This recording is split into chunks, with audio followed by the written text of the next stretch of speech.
Hi friends, PHP tutorial को आगे बढ़ाते हुए आज भी हम बात करेंगे UDF के बारे में। जब भी हम कोई भी एक फंक्शन है उसमें आर्ग्यूमेंट हम सेंड करते हैं तो आर्ग्यूमेंट सेंड करने की दो मेथड्स है। फर्स्ट है argument as a by value और दूसरा जो ऑप्शन है as by reference. By value और बाय रेफरेंस में डिफरेंस क्या आता है कि जब भी हम कोई भी वैल्यू बाय वैल्यू से सेंड करते हैं तो जो UDF का वेरिएबल होता है उसमें ही मॉडिफाइड होता है, लोकल में ही चेंजेस होता है। लेकिन जब भी हम बाय रेफरेंस वैल्यू कोई भी आर्ग्यूमेंट सेंड करते हैं तो उसका जो एक्चुअल मेमोरी एड्रेस होता है, जो आर्ग्यूमेंट हमने सेंड की है, कोई भी एक वेरिएबल है जो UDF के बाहर हमने बनाया है और वो वेरिएबल हम आर्ग्यूमेंट में सेंड करते हैं, तो उस वेरिएबल में हम जब भी कुछ भी UDF में मॉडिफिकेशन करते हैं, जैसे कि उसे मल्टीप्लाई करते हैं या कोई भी मैनिपुलेशन करते हैं, उसे अपर केस में कन्वर्ट करते हैं या लोअर केस में कन्वर्ट करते हैं, तो वो लोकल वेरिएबल UDF के लोकल वेरिएबल में सिर्फ नहीं होगा, एक्चुअल जो वेरिएबल था UDF बाहर उसमें भी वो इम्प्लीमेंट हो जाएगा। दोनों के हम एग्जांपल देखते हैं। पहले मैं बताऊंगा बाय वैल्यू के बारे में। UDF स्टार्ट करते हैं PHP में।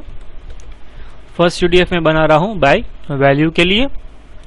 उसमें एक t नाम का वेरिएबल एज्यूम करते हैं आर्ग्यूमेंट के लिए।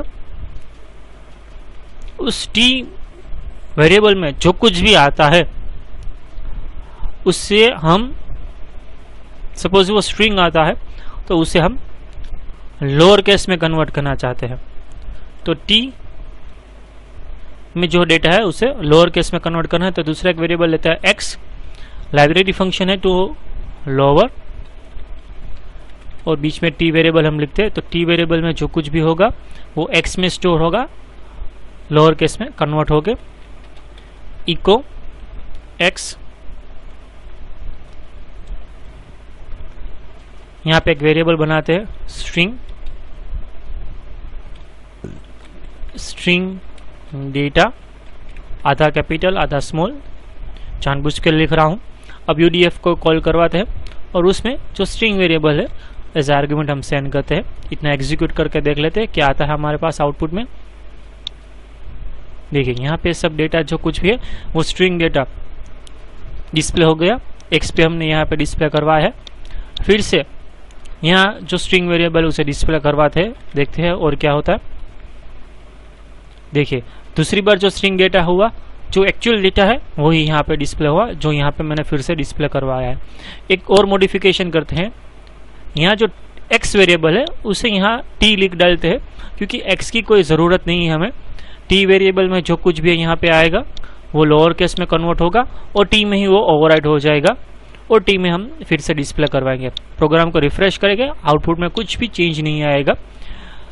थोड़ा और मॉडिफिकेशन करते हैं, एक्चुअल हमें मालूम पड़े कि कौन सा आउटपुट कहाँ का है। इनसाइड UDF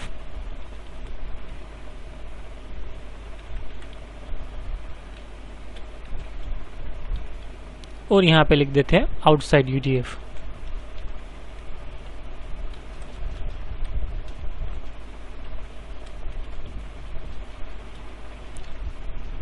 बीच में एक और स्टेटमेंट न्यू लाइन के लिए BR टैग हमारा।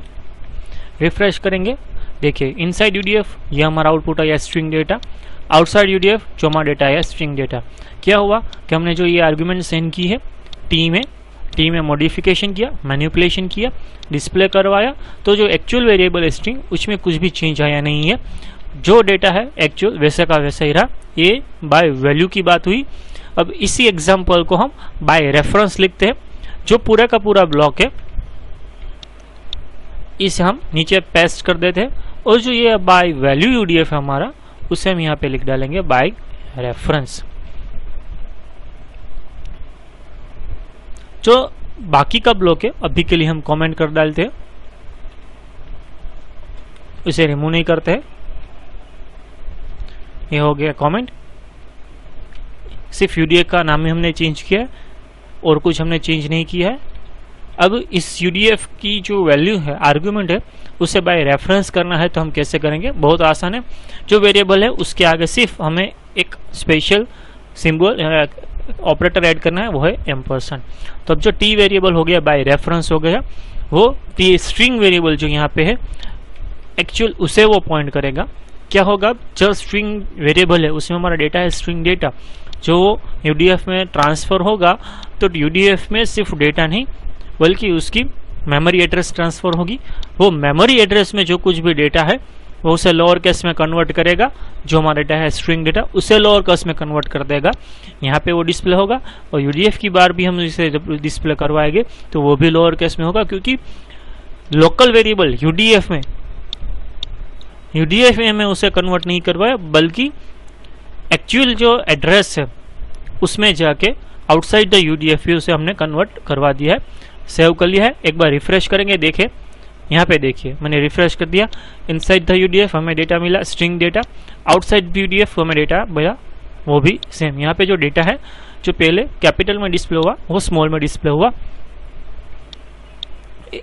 एक बार और देख लेते, यहाँ पे जो अपर है उसे लोअर की जगह एक अपर कर देते। रिफ्रेश करूंगा, देखिए दोनों जगह पे डेटा क्या है हमारा कैपिटल में। तो क्या हुआ, एम्परसेंड की साइन से आप वेरिएबल को बाय रेफरेंस सेंड कर सकते। दो वेरिएबल है तो दूसरा वेरिएबल भी आप एम्परसेंड T2 इस तरह भी आप इस्तेमाल कर सकते। दो वेरिएबल तीन वेरिएबल जितने हर बार आपको उसके लिए एम्परसेंड साइन यूज करना पड़ेगा। जैसे कि अब इसी लैंग्वेज में पॉइंटर साइन यूज करते हैं, पॉइंटर की जगह एस्ट्रिक साइन की जो हम यूज करते हैं, एस्ट्रिक की जगह हमें PHP में एम्परसेंड का इस्तेमाल करना होता है। ये था बाय वैल्यू और बाय रेफरेंस का एग्जांपल।